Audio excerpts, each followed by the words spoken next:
Hey, it's Debbie Potts, and I'm just bringing on Dave Feldman. And I wanted to give you a little intro before we have our talk with Dave on cholesterol, plaque, and lean mass hyperresponders. So, I wanted to explain some things we talk about because Dave and I just dive in. And if you listen to Dave and other shows, his YouTube channel, we talked to Dave a couple years ago. I met him on the Low-Carb cruise, a conference that's held once a year on a cruise ship.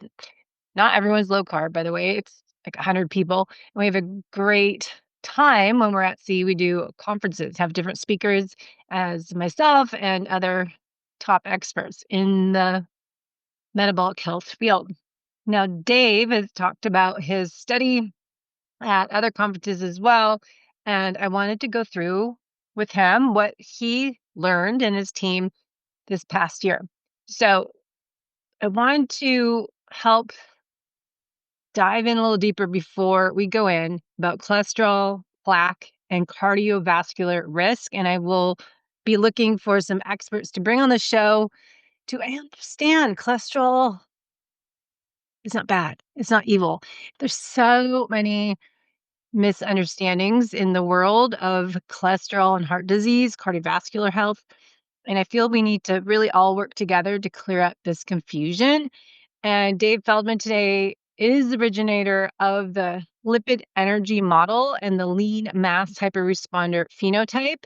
These are two groundbreaking concepts reshaping how we understand cholesterol and heart disease risk. Dave is the founder of Citizen Science Foundation, which drives open source metabolic and lipid research. And he has created Own Your Labs. And that's a platform that empowers people to directly access and track their own blood work. Now, Dave has led this groundbreaking keto CTA study, which uses advanced imaging that we will discuss to explore how your diet, or I hate the word diet, but what you eat and your metabolism affect coronary plaque. And his findings are challenging decades of assumptions about LDL cholesterol and cardiovascular health. But before I bring Dave on the show, let's take a moment to lay out the groundwork, because understand fully requires understanding why cholesterol matters, what plaque really is, and how we can test and track the health of our arteries. So I will go into a solo episode another day and get some experts in the medical industry that understand the role of cholesterol. So cholesterol, as I said, is not a villain. It's a vital molecule that your body depends on for structure, hormone synthesis, and repair. Understanding that your cell membranes, we are made up of cells, and cholesterol provides the flexibility and stability to every cell in your body. Another big role of cholesterol, the role of hormones, steroid hormones. In your mitochondria, cholesterol is converted to enzyme CYP11A1 into pregnenolone, the mother hormone that becomes cortisol, DHEA, progesterone, testosterone, and estrogen. So look at a steroid hormone chart. I love using the one from Dutch when we do the Dutch complete test. It's a great infographic or chart mapping it out. Cholesterol's at the top. We need cholesterol. Everything is Goldilocks effect. Not too much, not too little, just the right amount. Your body is smart. We have innate intelligence, and everything we have it for a reason. And vitamin D. Did you know that cholesterol is the precursor your skin uses to make vitamin D in sunlight? Also, cholesterol helps the liver produce bile, allowing you to digest and absorb dietary fats and your fat-soluble vitamins, A, D, E, and K. So if cholesterol levels fall too low, especially below about 150, hormone synthesis, membrane function, and brain health can all suffer. And this is motivating because I hear about so many clients that are on statin drugs to push their cholesterol down lower because they're told too high is bad. They're going to have cardiovascular disease.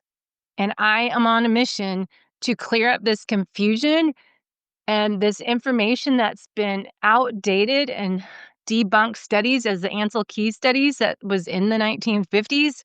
It is 2025, the end of 2025, October 2025 right now. Why are we still getting this information out in medical school? And young doctors, I just had family members see a doctor and they told them cholesterol and heart disease myth and that they need to go on a plant-based diet and get fatty liver scan. We need to understand and take ownership of our own health and work with functional medicine root cause doctors that understand that cholesterol is not bad. There's more to it. Now, pushing your cholesterol too low, as I said, is not ideal. So we need to understand all the things about cholesterol it plays, as I just summarized, but we will do a deep dive solo episode. Now, we're going next into the lipid hypothesis. For decades, that claimed high LDL directly causes heart disease. And the proposed mechanism is that LDL particles carry cholesterol to tissues. And where there is damage to the arterial wall, LDL can slip in, oxidize, and trigger inflammation. Then we have these macrophages, Pac-Man, that try to clean it up, form foam cells, and start building plaque. But as Dave will tell us, emerging data, including Dave Feldman's work, show that it's not just about LDL quantity. It's about the metabolic context, insulin resistance, we will talk about, inflammation, oxidative stress, and endothelia health. In other words, high LDL in an inflamed, insulin-resistant person may behave very differently than a high LDL in someone who is lean, active, and insulin sensitive. We will also talk about plaque and talk about how plaque is formed. Plaque is your body's attempt to repair damaged blood vessels, not a random buildup of fat. Now, soft plaque is made up of lipids, immune cells, inflammatory debris. It is unstable and prone to rupture, and this is the cause of most heart attacks. Then we have hard, more calcified plaque. This is older plaque, more stable, and the body patches injured areas with calcium. And this hard plaque is less likely to rupture, but signals a history of damage. So the real danger is not about having high cholesterol. It is about vulnerable soft plaque driven by chronic stress, inflammation, and poor metabolic health. So we'll tie in insulin resistance. What about inflammation? Glycocalyx layer, I just did an interview with Martha Carlin about. When insulin levels are high over time, it damages the endothelium. The endothelium is the inner lining of all your arteries, and the glycocalyx, you can learn with my conversation with Martha Carlin, is a delicate sugar protein layer in the lining that acts as a shield. And without this protective layer in our arteries, our blood sugar and toxins irritate the vessel walls. Nitric oxide, listen to my interviews with Dr. Nathan Bryan. Nitric oxide production drops and impairs circulation if we have damage because of insulin resistance or insulin being high for a long time. And the glycocalyx, that inner lining, that's this protective layer, the shield, when that protective layer, that shield gets damaged, we can impair circulation with low nitric oxide production. Blood sugar toxins irritate the vessel walls, and then LDL particles can enter the wall and get oxidized. And then those Pac-Man macrophages arrive to clean up the mess, forming foam cells and inflammatory plaque. So what I'm curious to learn more about is why insulin resistance, diabetes, chronic stress are not talked about as the real accelerators of atherosclerosis. So we'll dive into that. And maybe that's a new topic to explore.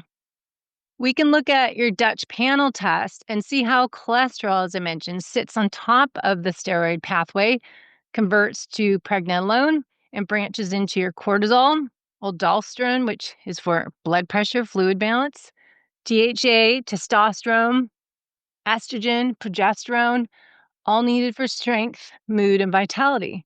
But guess what? If your cholesterol is too low, or if chronic stress diverts pregnenolone towards cortisol, if that's still accurate, I'm not sure, it used to be called pregnenolone steal, you can end up with fatigue, hormone imbalance, and poor recovery. So when we look at cholesterol, it's not just about heart disease, it's about total body vitality. So we'll talk to Dave about plaque testing because I'm finding this more important than let's just look at your total cholesterol and assume if that number's high, then you are at risk for cardiovascular disease. Let's look inside your arteries instead. So let's move beyond guesswork and use these powerful imaging tools that can measure plaque directly. But we'll learn from Dave Feldman's study, not all of these are accurate. Some of these devices are not showing consistent data, as they found out in their study. So we can look at calcium. The calcium score with a CAC, it's called coronary artery calcium score. This detects calcified hard plaque only. So I don't think that is as beneficial because as we went over, we want to know about the soft plaque.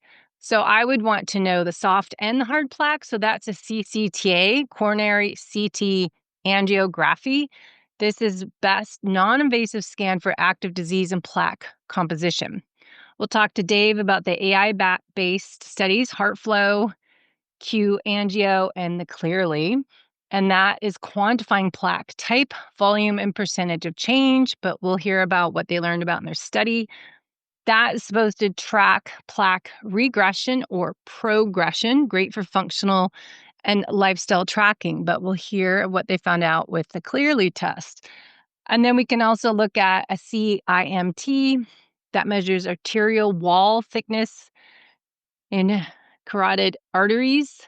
And that's early warning sign of vascular aging and inflammation. And then we can also visualize lumen and blockages directly with the angiography. And this is used when symptoms are severe and narrowing are suspected. So I'm really curious about the hard versus soft plaque, what it means, what to do about it. As we know, the hard plaque is old, stable scar tissue. I'm looking at what are solutions. So when I look up nutritional therapy and look in my resources, do we have enough vitamin D3 and K2 together, magnesium in the body to keep calcium in the bone and not the arteries? Do we have enough omega-3s, polyphenols, and curcumin in our nutrition plan to reduce inflammation? Do we need nitric oxide support through what Dr. Nathan has, the N101 products, or having beets, arugula, exercise, sunlight? And we want to know if we have soft plaque, because that is more the goal to stabilize and reduce inflammation and help reverse metabolic dysfunction. So if we identify that you do have soft plaque, let's improve insulin sensitivity. Let's reverse that type 2 diabetes, insulin resistance. Let's improve that. Low glycemic meals, post-meal walks, strength training. Let's look at your gut and your liver health. Do we need to support bile flow and support liver detoxification, make sure the drainage pathways are open? Do we need some TEDCA, phosphatidylcholine, taurine? How about your antioxidants in your food plan? Are you getting enough sources of antioxidants, or do we need to add in glutathione? NAC, CoQ10, vitamin C. Looking at what we can do to support glycocalyx that I talked to Martha about, omega-3s, polyphenols, which are green tea, olive oil, cacao, glycine. You can get that in bone broth, organ meat.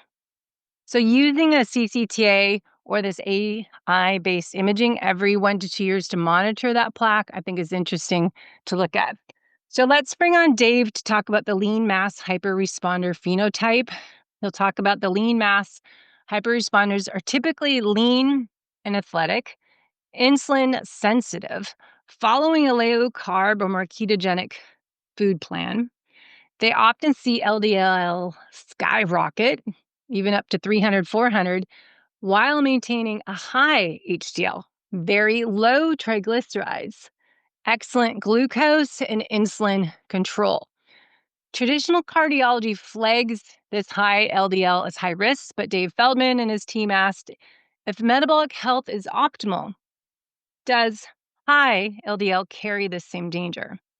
So we'll learn about what the keto CTA study found out. What did the data show? So the research team that Dave put together used this different imaging, and they looked at these lean mass hyperresponders.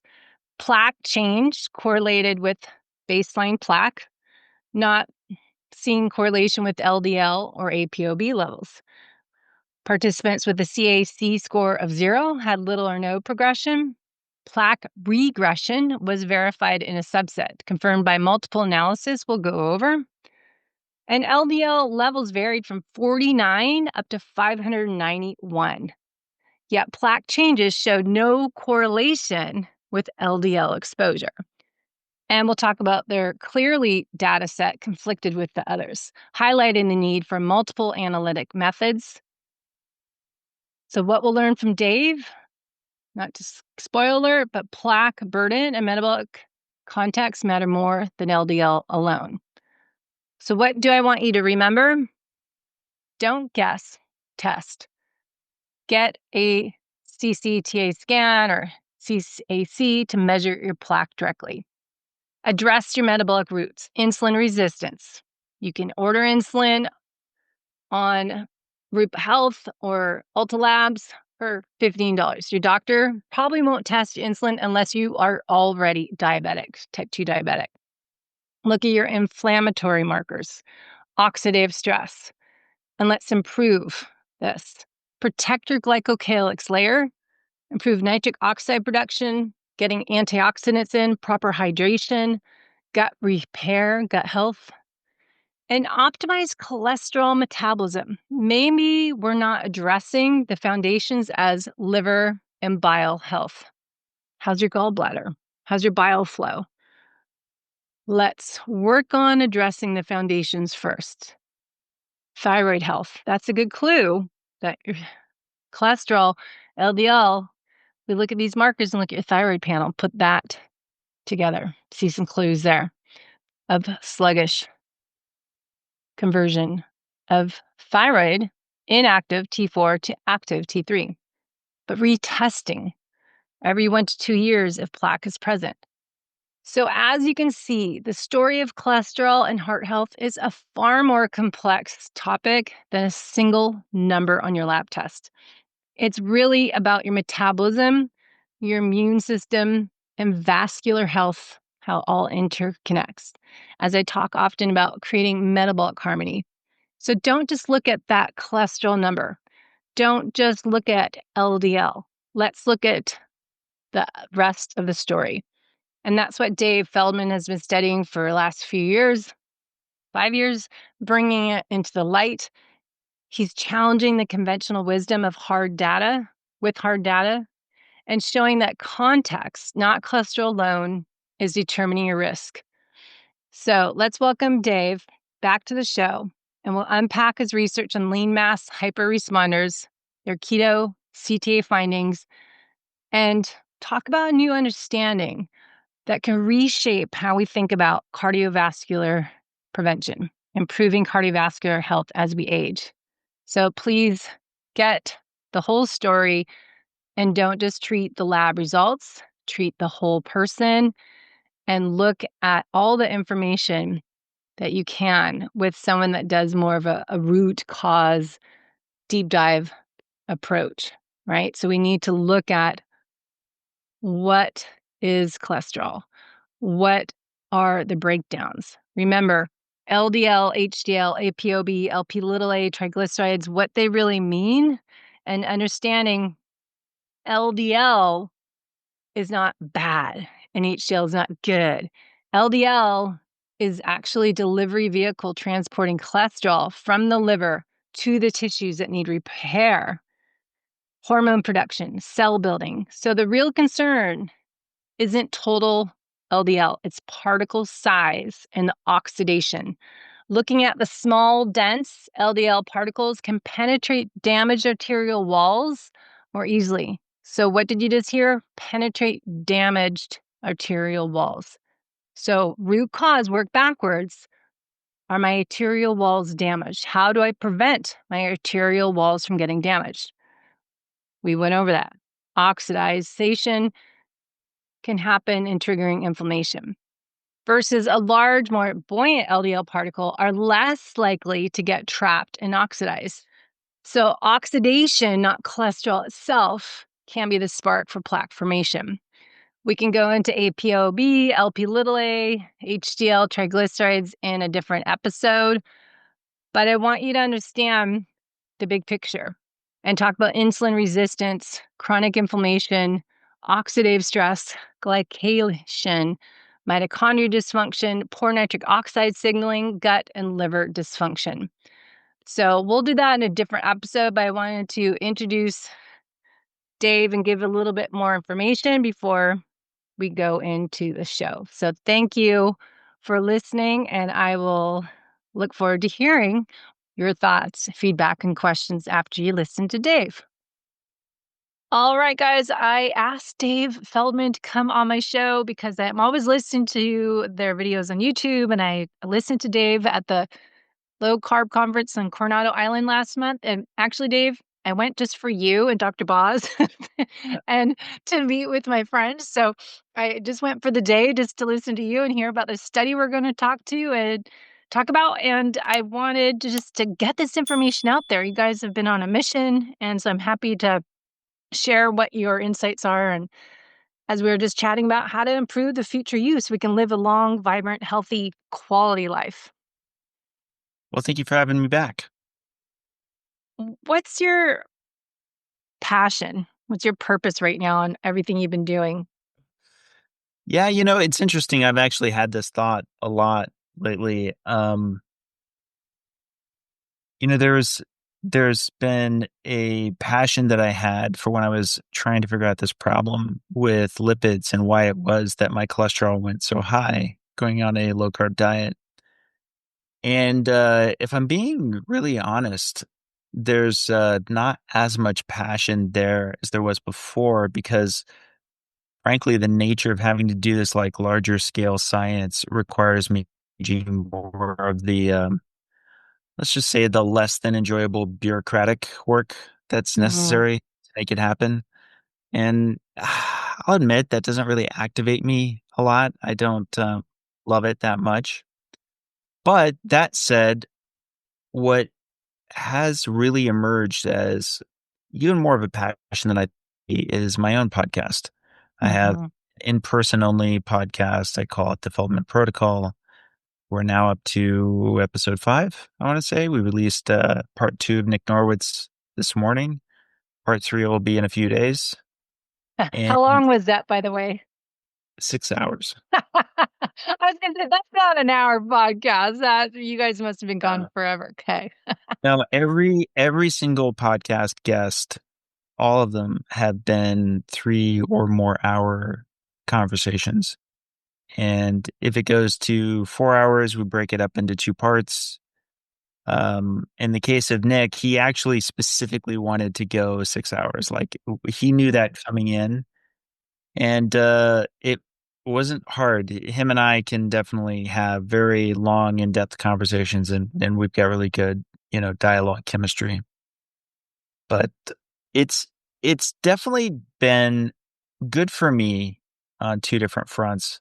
One, I do like just genuinely enjoy having a chat, but another is that it requires kind of carving out a significant chunk of time from what is otherwise the fire hose that is my life, where just stuff's coming at me at all times. Mhm. So it's kind of like an enforced, you know, stepping away in a Mhm. sense. Well, I think, we'll talk about summarize what you've been doing the last couple of years, but it sounds like just a lot of red tape and it takes away the joy of what probably you started with this and now it gets to be all the the I don't know, politics side and the fighting and you kind of lose that drive, I would think, when you have to do all that crappy stuff. Yeah, I mean, there's a degree. I think it's kind of an Ayn Rand thing or something where there's no true altruism. Even when you're doing something for other people, there's a joy that you get for yourself. I will state, and I've said this to my engineering friends who think I'm crazy to have gone this long and doing this level of volunteer activity for science, for the calling of science, but it is very fulfilling on that like larger scale front, knowing that there's just kind of a giant pay it forward that's happening in real time. And that, yeah, I mean, for better or for worse, there's nobody else who I can just go, hey, jump in for me now. Yeah. Um, so, it's a cost benefit thing. But that said, we're kind of coming around to a point. Like, we just completed the last of the four analyses for the 1 year. And then we have another major stage, which is that we're going to be doing 5 year scans that will be a few more years before we're totally completed with all of that. But obviously, the calling feels bigger than my own personal day-to-day self-joy. Plus, I plan to delegate a little bit more with Citizen Science Foundation. But but at the end of the day, I mean, there's also just so many people in this community who really need it. And that means a lot to me to help connect. Mhm. Yeah, and I think if people don't know your work, you're known as a citizen scientist and started the new platform, and you have the studies you've been doing in the low carb space. And I think it's just getting it out more and more. And I know the YouTube videos of probably I see them and they're just growing a ton to get this information out there. But really what we're looking at is I look at blood chemistry panels every day, and it's just shocking to me when I'm starting to work now with just regular people who are not on a low carb diet, but just how many one, the lipid panel isn't really ideal to help if your goal is to prevent heart disease, cardiovascular health issues, chronic diseases. But the blood markers we're looking at is always cholesterol, their total cholesterol, HDL, LDL, maybe triglycerides are on there. And then I look at their medications, just the regular population, everyone's given statin medications, they're on antidepressants, they're on PPIs. And so it's just, looking at people in our space that shifted their nutritional plan to be more real food, nutrient dense, more healthy fats and proteins. But what have you seen from your work working with the low carb space and then comparing that to the rest of the world? And what have you concluded with this journey? Yeah, in the low carb space, of course, there's just this central question that vexes me, but that's so important, which is if you're powered by fat, how much of that is connected to why there could be cholesterol in some people like myself and lean mass responders in general? And that becomes very relevant because to, how you opened this podcast and what you were chatting with me about offline, of course, nobody wants to accidentally put themselves at risk for a much shorter life, particularly if it's for, what might feel great in many other respects, but for which you can't really make that value judgment. You know, something like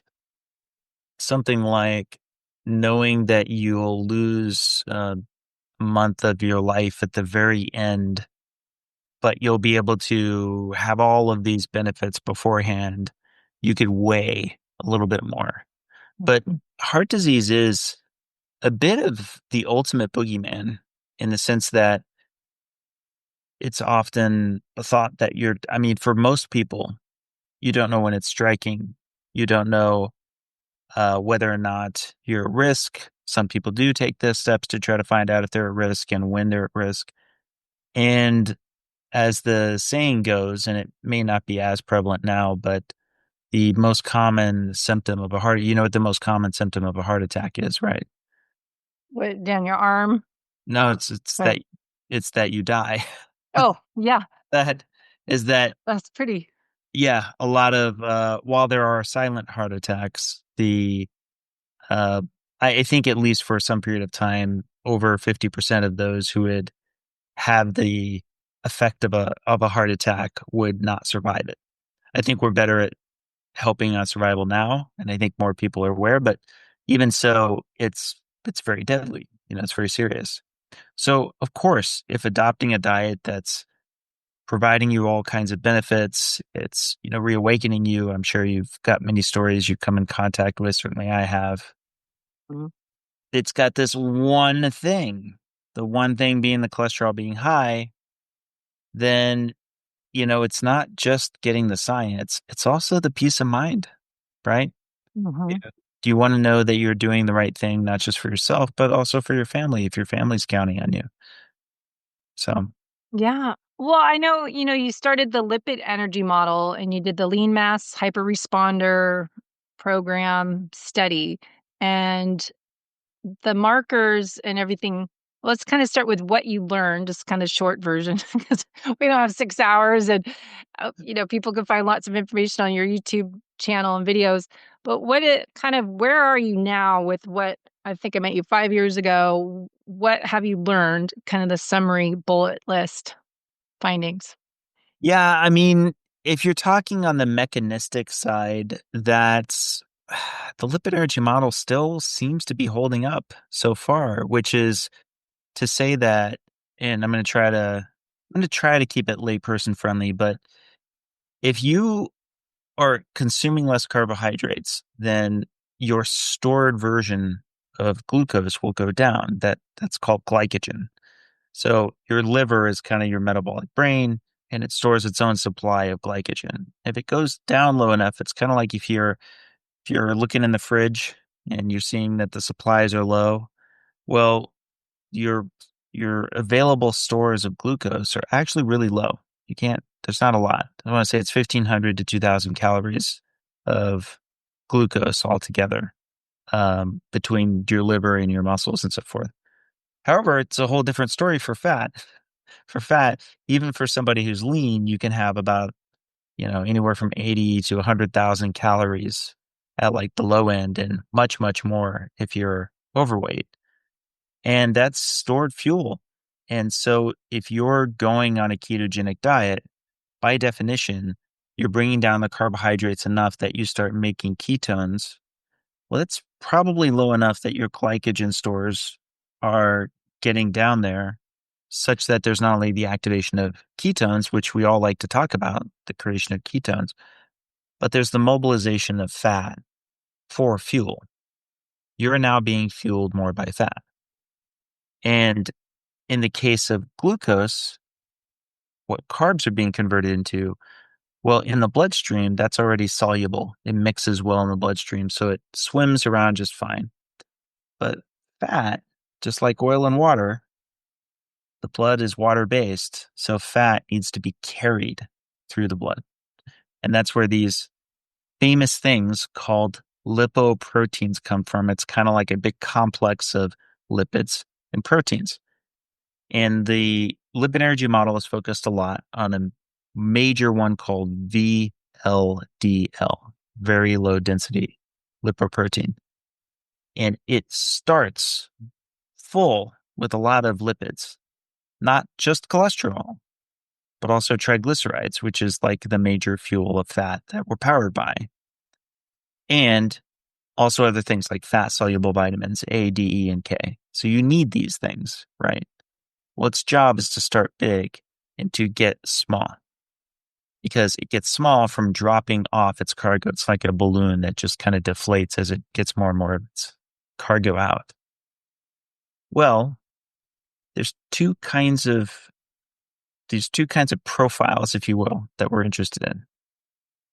There's lean mass hyperresponders, where somebody's really lean, they're metabolically healthy, and what we're positing is that more of those lipoproteins are turning over faster and faster. They're coming into circulation, and then right away, those cells are hungry. They're like, good, good, give me the fat. And Mm. so they deflate these things quickly, and that leaves more of the very famous LDL. And the cholesterol that's on board the LDL is what gets picked up in the test. But what if we flip the script and we have, instead of a rapid turnover of these lipoproteins, we have the opposite? What if there's a lack of availability by not just your oxidative tissue, but your fat cells? There seems to be a difficulty in putting away the fat that's on board. Well, Mhm. then what do you have in your blood test? You have higher triglycerides. And HDL is increased when those triglycerides are turned over. That's why usually they kind of seesaw. If you're failing to get those triglycerides delivered, that means there's less HDL because that's part of what's happening in the turnover process. So you can have high LDL when you're a lean mass hyperresponder because of more rapid turnover from trafficking more fat. But I would posit you can have marginally higher LDL when you're failing at dropping off the fat. There's more vehicles in your bloodstream for different reasons in both these cases. But if you're powered by fat, especially if you're leaner, more metabolically healthy, you need to mobilize a lot Mm. to keep it circulating. And typically, the leaner you are, the more you'll need to mobilize. So show up in your labs as LDL, see as higher amount. What is that range that you're seeing as high for people that are in this category? It can go quite high. For example, I've averaged around 250 to 270 milligrams per deciliter. That's me. My good friend and colleague, Nick Norwitz, he averages around 550. I heard that. He's a lot leaner than I am. So I would argue that because he's leaner, he needs to actually mobilize more fat. So if you were to be able to look with a tiny, nanometer size microscope, you would see in his adipocytes, those are the fat cells, you'd see bits of fat leaving his fat cells more and coming back. They're getting repleted by those VLDL more. There's just a higher circulation. And they may be only tiny bits of change with those fat cells because they're in the trillions. But that's enough. That's enough for which that turnover will get picked up. Huh, that's crazy. And if people have seen him, he looks like he weighs 110 pounds. He's Yeah. he's very small. So it's not, as you guys have learned so much over the years in these studies, that when we go and get our lab work done, not to freak out when they see the LDL is the particle size, but the other markers are you looking at too? Cholesterol, people seem to be just regular mainstream is just looking at their total cholesterol and saying, "Oh, you're at risk for heart disease." But you're looking at the LDL, and what are you finding is the ideal way, what we should do to look at labs and testing to see if we are at risk for heart disease as we age? Well, that's why we were doing this study. So Mhm.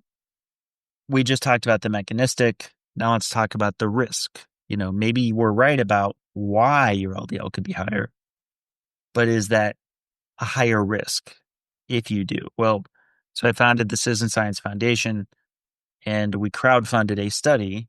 And that's what I was speaking on, for which we now have the 4 analyses out on. And that includes 2 scans per participant. So we have 100 participants at 2 scans each. That's 200 scans. Those got completed early last year. So for a year and a half, we've had them. And we've had multiple analyses applied to those 200 scans. And 3 of the 4 analyses agree that population-wise, the whole cohort, our group of people are lower risk. But I'll emphasize when I say that, with the caveat that there is a small portion that are rapid progressors, which is kind of to be expected with any middle-age cohort, because the average age is, I want to say 55, and it's mostly male. So to put this in perspective, if you grabbed 100 random healthy people who are middle-aged, you'll almost certainly have at least a handful that actually have rapidly progressing atherosclerosis and not even necessarily know it. That's just typical within the literature. So that wasn't too unexpected. In fact, at the point that I found out that we had a middle-aged cohort, I was on podcast saying, oh, I actually expect we'll see a net increase in plaque. It's just the question is it very rapid or not across the whole population? And 3 out of the 4 analyses say that it's not. The other super fascinating thing, though, is that even though there's a small proportion, I want to say something like 6 or 7 participants that would be qualified as rapid progressors, there's another portion that's actually larger than that, that's regressors. They have less plaque in the second scan than they do in the first. And that's been pretty exciting for us. That's what we're working on right now to get published. That's what I hear about. So that's why I wanted to get the different tests you shared in the conference, that you did the different scans and the different type of scans, because I know clients that are middle-aged that I have to older adults, they're getting, even my mom was saying she's going to the doctor this week, they're going to give a scan. What did you find that is the best way to test this that's most accurate on plaque progression? Certainly, I'm a big fan of what we used in our study called a CT angiogram, or CTA. A CTA picks up both calcified plaque and non-calcified plaque. So you can get both. But it is important to bring this distinction back. The scans themselves, those are the CTAs. And they're kind of like a collection of still images and slices, because what's happening is the machine's spinning around and it's getting a bunch of shots from a bunch of different directions at your heart. And then it's constructing through that a kind of 3D rendering that it can then look at and examine. Those scan types are the ultimate source of the truth. The analyses you can think of as almost like lenses. They're like lenses that are looking at the scans, but they all have their own methods. So in the case of the first of the 4 analyses, it's called a semi-quantitative analysis. It's probably the most horseshoes and hand grenades version, if you will. It's got expert cardiology readers. They are looking at it in a blinded fashion, but they do a scoring between 1 and 3 for 15 different predetermined sites along their coronary arteries. So if you can imagine a street view, and you're checking for where there might be traffic jams or something to that effect, it's kind of the same thing. And that does give some kind of data. So you can have a number anywhere between 0 and 45. That's semi-quantitative. But the others are called quantitative. They use some version of computational analysis, software or AI-guided reading or something to that effect. And those analyses largely agree with each other, save one, the Clearly analysis, which we're in the process of getting figured out. That's a story I can only partially share at this time. Mhm. But in time, everyone will know, everything that happened behind the scenes. But the important thing is that we had four, not even just two or three, but literally four analyses so that we could feel pretty confident about what we did have for where it agreed with each other. I was listening to something the other day about the plaque, hard plaque versus soft plaque, that it's more the soft plaque you want to be more concerned about if that shows, and that's more giving you more risk for cardiovascular health issues, heart disease. That's true. So calcified plaque tends to be very stable plaque. It's not going anywhere. What we're afraid of with plaque that's developing along the wall of the vessel is that it breaks off. If it breaks off, it can actually um, get loose and lodge itself somewhere. That creates a myocardial infarction. And so you actually have, ischemia, and you have like a lack of oxygen in the cells just below where the blockage is. And then it becomes very serious. Tissue will start dying very quickly.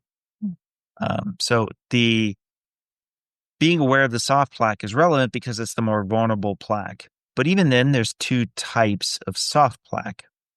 There's a kind of a more stable version of soft plaque, fibrofatty, and then there's another called low attenuation. So a good way of thinking of low attenuation plaque is it's a very unstable blob, but with a very thin layer on the top of it. That's can easily get popped, if you will. Mm. And that's why things like blood pressure can be very relevant, because if you have unstable plaques in your coronary arteries and you've got high blood pressure, then it makes it not only difficult for the immune response to help fix it, stabilize it more, but also makes it a lot more likely it'll just come loose on its own. That leads me down just different rabbit hole, but just the role of nitric oxide, listening to Dr. Nathan Bryan so much and just going, wow, the importance of nitric oxide in all of this. Have you played that into? I know you're not studying the root causes so much as and the solutions, but I keep looking at as a root cause approach of, all right, okay, why is this happening? And then how can we fix it?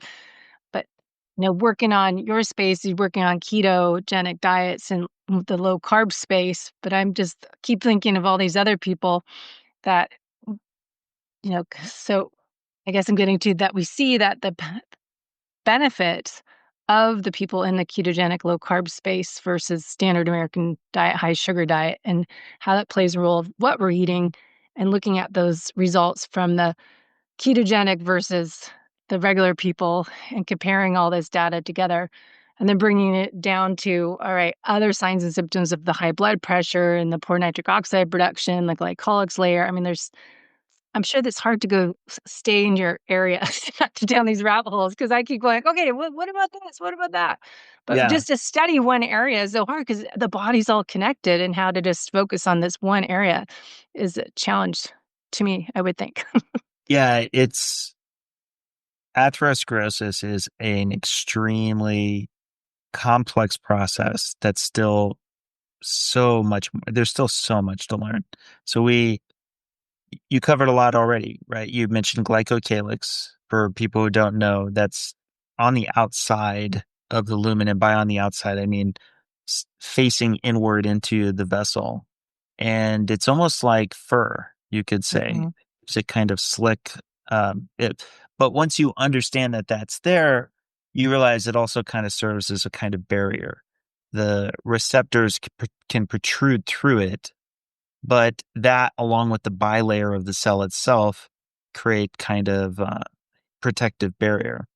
You might also check in Stephen Hussey's work where he discusses fourth phase water as another form of the barrier. It's kind of a little bit more like a gel in that way. And yeah, the nitric oxide expression is very relevant. I myself, as I was learning about the process of atherosclerosis, and especially the the process of each stroke, that it's called a stroke for the blood being pushed out. It's kind of pushed out in a um, figure eight into two pathways. First, first, second. So it pushes out the carbon dioxide rich blood toward the lungs to excel, and then also expel, I should say, and then takes in oxygen rich to send back toward the body. But importantly, there's a squeezing effect, not just with the heart, but the chambers that are sending it back out, those arteries are actually, it's almost like a, is it udder that I want to say, like in the Mm. case of the cow. Yeah. So it kind of goes like this, and that takes smooth muscle cells and nitric oxide in particular. So if you have a lot of hardening, it's not just that you need nitric oxide, you're probably trying to meet a deficiency. It's not that a lot of these things, they're spoken of as though you can just boost it with an indefinite curve. But in reality, a lot of times what you're trying to do is just meet a deficit that you may have created for yourself. And that becomes very relevant for things like this. But Mhm. the machinery of the heart and of the arteries is quite substantial. I I liken it, I'll just say real quick this last little bit. In my mind as I was learning about this and how there's just this literally there's just this going on with those arteries right up next to the heart. I kept thinking of it as it's almost like Vikings because they signal down to the smooth muscle cells, and then uh, it's almost like a heave ho. So it's like they're in the Rowing. yeah, and it's Yeah. like heave oh Oh, heave oh. It's like that. The rhythm is just astonishing. You think about how many beats we live through in our lives, and we're hardly even aware that it's happening when it's happening. But that's why the engineer in me just loves the enormous complexity and amazing engineering of what the human heart and just the whole human body is. yeah. Well, that's what I've become more of this health investigator working with the root cause doctor, root cause medicine approach. And it just is amazing when you look at how the body's supposed to work if you give it everything it needs to work and its innate intelligence, if we give the right nutrients and the lifestyle habits and the sunlight and nature and all that is just insane. So going back to your citizen science foundation, your focus, I'll recap, is on cholesterol, LDL, lipids for more the low carb ketogenic space. But looking at what markers did you expand with the ApoB, LP little a we talk about? You're talking about, the LDL particle size, because as we said, the standard lipid panel, but what should we really be looking at? The ApoB, the more advanced panel, what did you find? Well, we found pretty much what I was expecting is in general, the particle test like you're describing, which is typically an NMR or nuclear magnetic resonance test. If you have a high level of HDL and a low level of triglycerides, you're almost certainly going to be pattern A. And the proportion of small dense LDL particles will be 30% or less, at the most, and a lot of times it's immeasurably low. I myself don't put a lot of stock into that, like the absolute number of small LDL particles compared to the proportion. The proportion has greater relevance to me for what I would expect. But total LDL-P, the particles themselves, were high, which therefore meant that ApoB is high. All of this is to be expected. But as we state in the title of the study itself, while plaque predicts plaque, that's to say, if you have a lot of plaque in your baseline scans, pretty decent chance that you're going to have higher progression of plaque in the follow-up scan. But also conversely, if you have low levels of plaque, you're less likely to have a lot of progression for the second scan. There's a counter. The counterpart is ApoB itself. Plaque begets plaque. ApoB does not, which is to say, there was not an association between ApoB and plaque progression. No association. And that also includes LDL cholesterol. There's no association between LDL cholesterol and plaque progression. So, are you going to go to Peter Attia's show and have a conversation with him about this? I would be honored to jump back on his show, but yeah, uh, that's been another interesting phenomenon though, is the engagement by those who have been expressing concern for lean mass hyperresponders, but are coming from a more conventional standpoint. I'd love it if they would all remain as engaged as possible in all of the data that we're releasing and to entertain conversations with us as necessary. But there's a bit of a headwind, let's just say. It's a, it's a process getting this all across to them. So, what have you found that with all this research of we don't want plaque, hard plaque in our arteries? What are you learning what we should be doing? Well, that's a bit of a tougher question to answer. I will say this, and this is just my opinion. It's a Yep. hypothesis and not to be taken as medical advice. I believe that a lot of the story of atherosclerosis, especially these days, I think it's not 100% the case, but I think a lot of times it's ultimately coming down to we aren't prioritizing recovery enough. And I mean recovery in all things. So, for example, there's a lot more eating around the clock.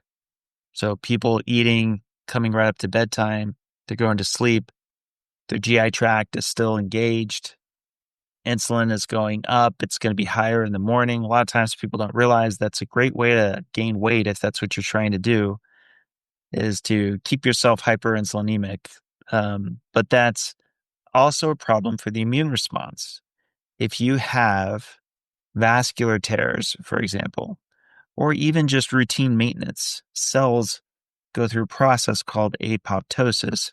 Apoptosis is controlled cell death. It's like a demolition like you see in your town when they need to get rid of a building. That's what cells do as well. And that includes cells that line your vessel walls, endothelial cells. They need to go through apoptosis as well. And ideally, they're doing it in such a way that the immune system can get to them and help differentiate and work out their replacement. But if you're eating constantly, or here's another one, if you're exercising constantly, some people are addicted to exercising. People like ultramarathoners, for example. I remember there was an ultramarathoner I talked to, and he's also a lean mass hyperresponder. And I want to say he had done something like a 123-mile run or something like that. Is his name Zach? Yeah, he does. Yeah, he does a lot of these as well. And uh, his C-reactive protein was really high. As you know, it's a big inflammatory marker, which I'm not surprised by at all. My own was really high when I was doing a run. But on the morning for which he got the blood work, because the blood work hadn't come back yet, he said, I was just feeling so good. I just wanted to get in just one more run. And so he ran basically the equivalent of another marathon. Not not an ultra marathon, just a 25 miler. It's Right. a daily run. Yeah. And it's because he was feeling the rush. He loves running. Mhm. But I told him, I don't know how right I am or wrong I am. I believe that you're taking big risks when you do that because your body still needs to recover. And I believe that also includes the vasculature. I think that when you're hard on it, I mean, it'll put up with what you give it as best as it can, but you can't feel damage in those arteries. It's not like there's a lot of nerves that touch where the artery wall is. And so it's kind of, I liken it to, you might have a friend in from out of town and gone off your diet and they're having you, like, they want to go to the bar where you guys went to college and you're doing shots and all kinds of stuff. I believe this kind of binging kind of behavior can create an injury because it's fairly routine. Mhm. And if you don't prioritize recovery, then it's like breaking your leg and then walking around on a broken leg.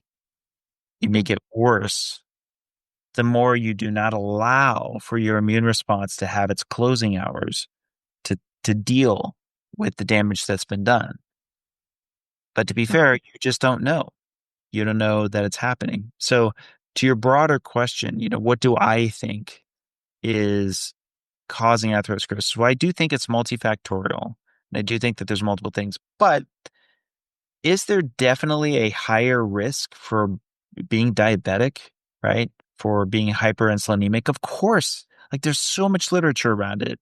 I wish that there was as much time spent discussing how that's a cardiovascular disease risk as there was for cholesterol.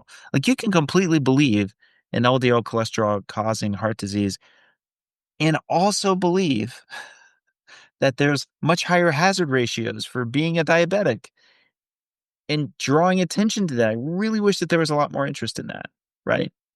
Mhm. But I also think, as I was just talking about earlier, there's a certain amount of damage to the vessels that you can just expect is going to be the case. If you don't prioritize recovery, then the short way for me to say this is that the list for ways for which there can be an injury is actually pretty long. But the ways by which you recover from the injury, that's a very short list. You need your innate immune response to deal with it.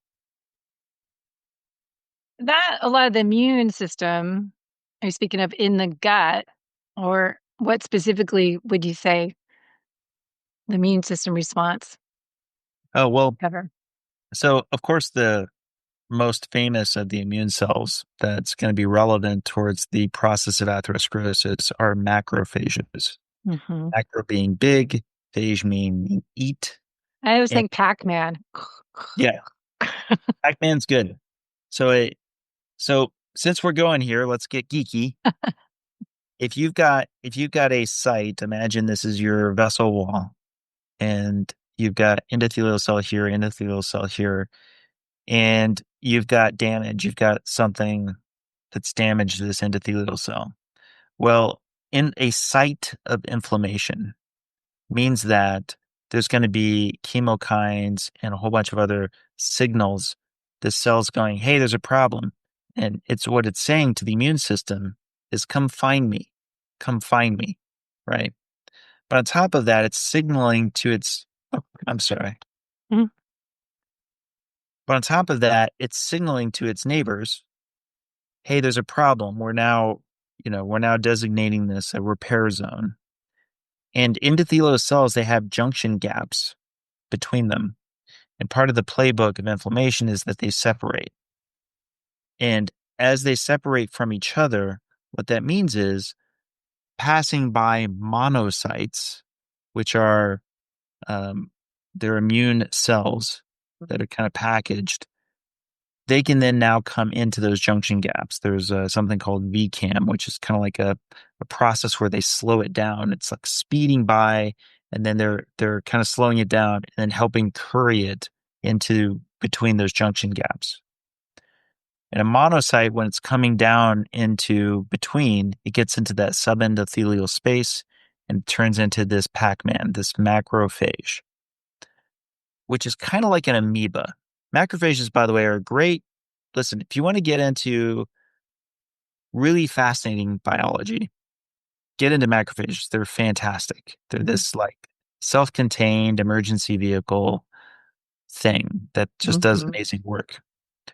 Well, the reason that we make a distinction between the innate immune response and the adaptive is the innate is kind of blunt.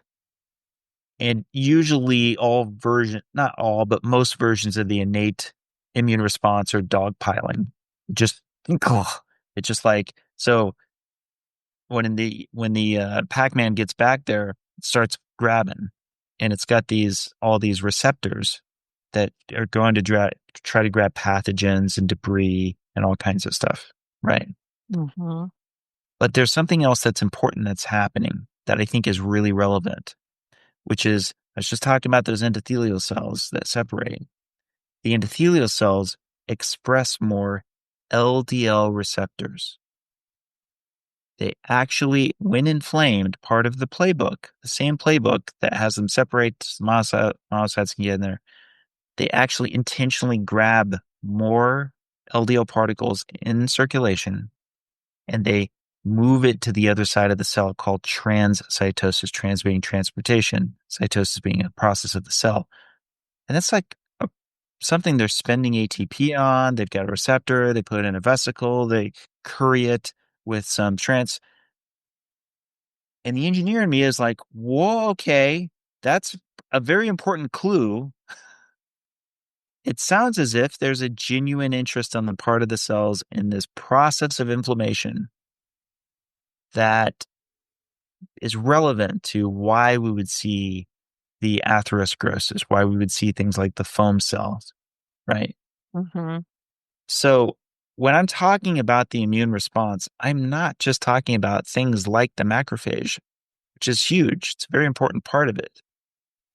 I'm also wondering how much these LDL particles are part of the immune response, the innate immune response for a site of inflammation.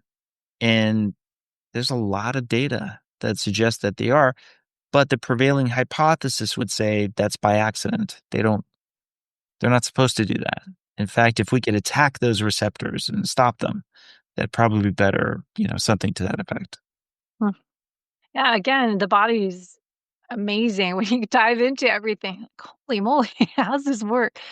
It's crazy. So going back to what you've learned on Own Your Own Labs and the just looking at people, and I guess it's a question how people know if they're at risk for heart disease based on the labs. If they go the typical, oh, my cholesterol is too high, my LDL is too high. What are you learning from Own Your Own Labs data you're collecting and looking at people who are at risk? It's like there's that confusion of, oh, do I have more risk factors? Am I going to need to get a scan done, or should I just do it anyways? Yeah, I mean, as usual, I'll caveat anything I say with medical advice. It's I, engineer. He's an engineer. He's just a smart guy. yes, I can just tell you what I consider to be very important for me. For me, I care about, we just talked about inflammation. There are inflammatory markers. I mentioned C-reactive protein. Another one I really like is glyca. Another good example is ferritin, TNF alpha, IL-6. These are all markers you can order. And, Own Your Labs is one place, but there are lots of resellers. Feel free to comparison shop. But in the case of all of these, if you can see that there is multiple markers, especially of high levels of inflammation, that's an important clue. And yes, it will associate with greater heart disease risk. Doesn't mean that that's what it's about, but it is something that if I'm you, I want to get to the root cause. Why is it happening? Now, beyond that, I mentioned hyperinsulinemia, hyper high insulin, the hormone insulin, anemia being in the blood. A high fasting insulin level is extremely concerning to me personally. Because if you've fasted, if you've not consumed any food for 12 hours, there's no good reason for your insulin levels to be higher. Your insulin should get higher under a few key circumstances. Either you've just eaten, and therefore there's a reason to shuttle more of the food that you consumed into your cells, or there are a few other conditions that are a little more esoteric. But that's really it. It's an anabolic hormone, which means it helps, build up things. Mhm. And that includes your fat cells. So unless you're intentionally wanting to increase your fat Well, cell size, that and this is the problem. If your fat cells become insulin resistant, it takes more insulin to pack it away. And at a certain point, as Joseph Kraft showed us, and as Dr. Ben Bikman discusses in many of his great studies, insulin will go up and try and pick up the slack for a while, and glucose will remain relatively low. But then at a certain point, the beta cells start to die out, and then at that point, glucose starts going up. Insulin actually starts going down, but it's lost control. So at the point where you're seeing your glucose levels, your fasted glucose levels increasing, it's usually late stage. mhm. It's usually after it's too late. But when type 1 diabetics, when they originally discovered exogenous insulin for type 1 diabetics, It was great in that it gave them a longer life, but not that much longer of a life because high doses of exogenous insulin associated with very rapid development of heart disease. So, getting back to things I'm looking for in my blood work, yeah, I want to see inflammatory markers. I want to see insulin. Is my fasted insulin levels low? Are my friends and family, are their fasted insulin levels low? Because if they're not, I want to see what we can do about that. So that sounds to look at fasting insulin is almost more important than looking at total cholesterol. I I'm gonna defer on that one. I have to work with a lot of research partners who certified lipidologists who Yeah. I I've been at National Lipid Association meetings. I mean, they're expensive, and I've been there. I've literally physically attended them. I think of all of the different case studies where they have like the whole room involved and they've got all the panels and everything. I don't think I've seen a single one where they ordered insulin. They have all kinds of fancy lipid, metrics that they look at, but what can I say? And It's not a high priority for them. it's hard because see people what insurance covers through their doctor, I guess, and insulin's never on there. And it's like, I think $10 to get if you order it on your own. What's it on your site? How much is it? 16 or Yeah, it's something probably around that yeah. range. I mean, insulin doesn't cost much. So just understanding, I know when my dad was in the hospital, he had heart disease and insulin. They wouldn't test insulin because they said he's not diabetic. So that's not what I'm trying to get across. And then I was talking about the liver. What about liver detoxification? Because he had kidney issues. Like, no, it's like they don't put all the parts together, so we have to really think, be a citizen scientist and really look at owning your labs and understanding what all this means together, that your body works, as I say all the time, metabolic harmony. It's a symphony and all these parts need to be working together. And if we want to create optimal health in our future, we need to get all the missing pieces working at optimal level. So tying us back together because I see a lot of insulin resistance, just metabolic syndrome issues with people related to cardiovascular health, and looking at what we should be looking at. What should we be more concerned about? As I said, most people I know, their cholesterol's too high and they're given statin drugs. And I'm not seeing that as really what's going on. So talk about what you've learned a little bit more on the metabolic syndrome, insulin resistant connection, and cardiovascular health. Yeah, I know we hear that term, metabolic health, over and over and over again. A little bit earlier, I was talking about the fuel, partitioning. Here's an easy way for lay people to think of metabolic health. Does your body have an easy enough time putting fuel away and then pulling it back out? Because a way you can tell is when you're fasted. If when you're fasted, the fuel is getting used properly, you don't need that much insulin because you're now being more fat adapted. You're Mhm. now pulling from your fat stores. And hopefully you can do it well. But if you're not, if your insulin is still high at 12 hours, I mean, me personally, and this isn't medical advice, but me personally, I'm going to try to find the place where my insulin levels are low enough. So I would probably just fast for longer because I want to regain the capability of my body to do what I just described, putting fuel away and pulling it back out again. And that's a relationship you're going to have with your fat cells. You want that to work well. So getting it back to risk, those people who have high triglycerides because of the traffic jam I was talking about earlier, they're also going to have high glucose. And ironically, if you have high levels of insulin, at least there's probably still something you can do to at least bring it down. The point, getting back to Ben Bigman's talk and Joseph Kraft and so forth, at the point where your beta cells are burnt out, you're getting into that zone that's closer to a type 1 diabetic where you have insulin insufficiency indefinitely, and you have to use exogenous insulin needles in order to manage your glucose levels. that's going to come with a lot more risk for cardiovascular disease. Hmm.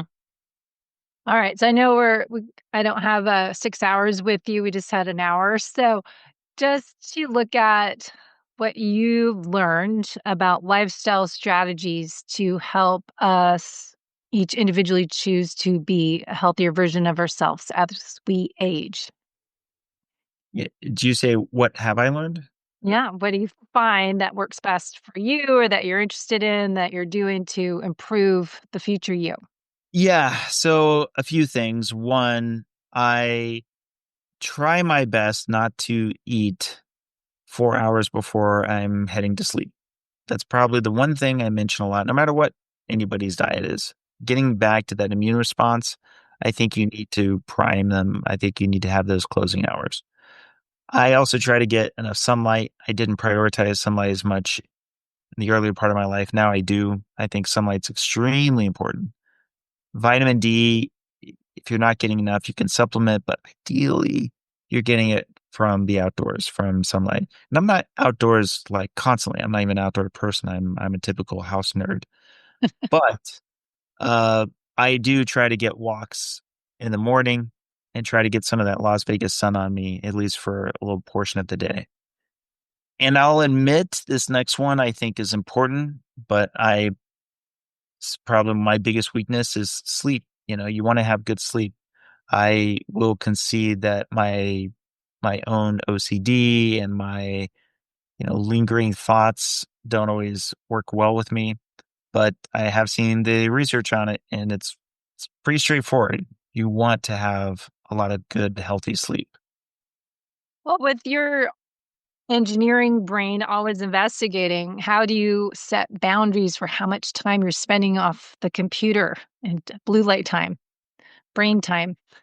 Well, that's the thing. It's, intelligence, it's assuming I have some, doesn't always equate to discipline. As with so many other things, I try to get this across to people. I'm sure I come across as a lot more normal than I actually am. Um, I'm very I tend to be very obsessive, and that tends to be my greatest strength and greatest weakness. So I was obsessive to the point where the lipid energy model had to be worked out for me to get to where I could sleep at least a little. And that said, there's still quite a lot I obsess about with regard to other aspects. That's been more of an ongoing journey, but I can't generalize it very easily to everybody else. I could say it's more of a Dave Feldman problem than a rest of you problem. But I think for the average person, nothing beats if you can just have discipline to choose times. If you can just say, well, starting at 10:30 p.m., screens off. One thing that I've heard works well for a number of people, it's kind of hard to imagine in this day and age, but a lot of people I know have done this, which is they make the bedroom only there for sleeping and sex and don't don't turn on their phones or a TV Yep. in the bedroom. I'm really impressed by anybody who can pull that off. That's really great. But I don't think I could. So it's your area of opportunity to work on your sleep hygiene routine and discipline in the evening time. Well, we all have our areas to work on. So what's next on all of your being curious? You guys are doing a podcast, or you're doing podcasts, live interviews. What's next?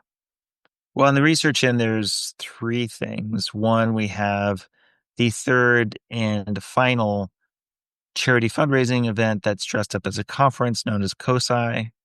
COSI will, I guess I can drop the news here. We're going to do a save the date here pretty soon. That's going to be, because we're now pretty sure it's going to be March 13th, 14th, and 15th here in Las Vegas. And it'll be a grand finale. We're adding an extra day. And hopefully that'll take us over the top for the TRIAD study. That's the other one of the two bits of news, which is the TRIAD study is the next day to come. We want to have 200 people. We want to have 100 that's a control group, 100 that's an intervention group. And then lastly, on the research front, we want to do this extension. We want to have 5-year scans for our participants. And that'll be really exciting because I'm not sure if we'll be able to retain all the participants, but even if we could retain 2/3 of them, that would be gigantic. That would be some of the most powerful data in imaging yet. Uh, Wow. you can quote me on that. It's going to be incredible. So all of Wh- that's ahead. What scan are you going to just picking one method? Oh, no, no, I still want to Oh, do multiple methods. I like redundancy. I like having multiple, again, back to lenses. I like having multiple lenses on the same data set. If I could, I would do 10 comfortably because why yeah. not? Yeah. Compare data. I love it. Well, I love learning from you and all your research and geeking out and looking at, all right, how can we take this information and integrate it into our own lives? Look at what labs we should be getting as we age so we can be preventative and not be waiting till we have the problem and then have to go do something to treat that hard plaque. And I think that's what I want to be, a health optimizer. And I hope other people listening are on the same mission, that we want to be ahead of this and not wait until we have heart disease or any kind of chronic disease. So Yep. that's my goal, not to get sick. So thanks so much. And tell everyone where they can follow you and listen to your podcasts and get updates on your research. Yeah, so the username basically is Real Dave Feldman on Twitter/X. It's Real Dave Feldman on Instagram. It's Real Dave Feldman, and on YouTube, it's Real Dave Feldman. And our new podcast, which is also on YouTube and Spotify, is called The Feldman Protocol. You can subscribe to it, and if you really love us, write a review. What does the Feldman protocol mean? Well, it's kind of co-opting what was originally my first experiment, which was the overconsumption of ketogenic meals that showed I could tank my cholesterol. And so somebody kept calling it the Feldman protocol, and that kind of stuck. And then since it's kind of fallen back out of favor again, I co-opted it. So it's a little bit of an inside joke for me, the fans who've been following me a long time. All the different weird food plans you were doing. So you like eat 3 things for a week and Yeah.